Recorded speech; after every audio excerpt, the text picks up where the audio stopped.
Your Storm Team 18 forecast. Weather from where you live.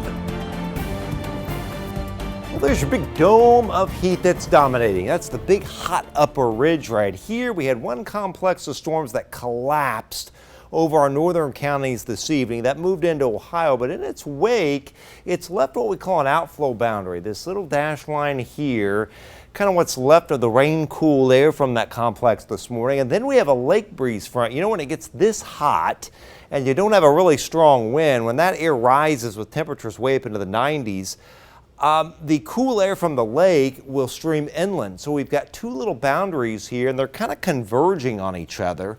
You can see the lake breeze front, see this little green line here, and then this little green line down here, that's the outflow boundary from the morning storm. So as they converge together, we're getting a few storms that are being pushed through our cap, pushed through our dusty lid.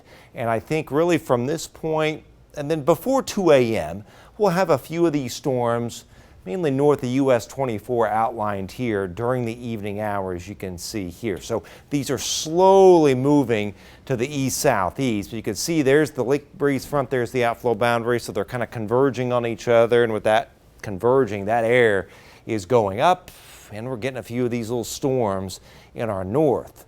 There is the outlook through the evening, though. A few storms, again, mainly north of 24, and then we watch for some patchy fog late on what's going to be a warm, muggy night with lows 70 to 75 viewing area wide. Now, we're also looking at Debbie because Hurricane Debbie, Cat 1, max sustained winds of 80 this morning down here in our southeast part of the U.S. But what's happening is that Debbie will stall because there's a surface high here. You can see the clouds moving like that around that high. This is the Bermuda high. Between two highs, we call that a coal or a saddle point in meteorology. Anytime you get a tropical system between that saddle point, it sits and wobbles. And this is going to wobble for a few days and could dump up to 30 inches of rain on parts of southeast South Carolina. That's going to be $1 billion flood disaster. But we're watching that cold front to our northwest that'll come in tomorrow afternoon. We're capped.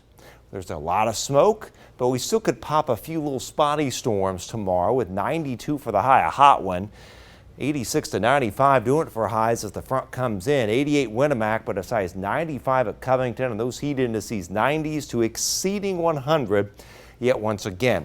Still a little smoky Wednesday, but after a mostly cloudy skies, partly cloudy in the afternoon, breezy and less humid. A nice 80-degree high with that northeast wind blowing, and upper 70s to low 80s should do it for the entire viewing area. There's this evening. This is around 8 o'clock. Again, mainly 24 north, a few storms.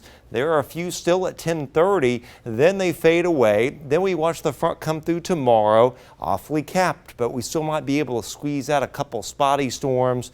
Then after low clouds on Wednesday morning, we get some of that sunshine during the afternoon. All right, 82 is normal. How about an 80 Wednesday, an 83 Thursday, 85 Friday, then even cooler air comes in Saturday, Sunday. We're back down to the low 80s, lows in the upper 50s before we are back to 90 by the end of next week.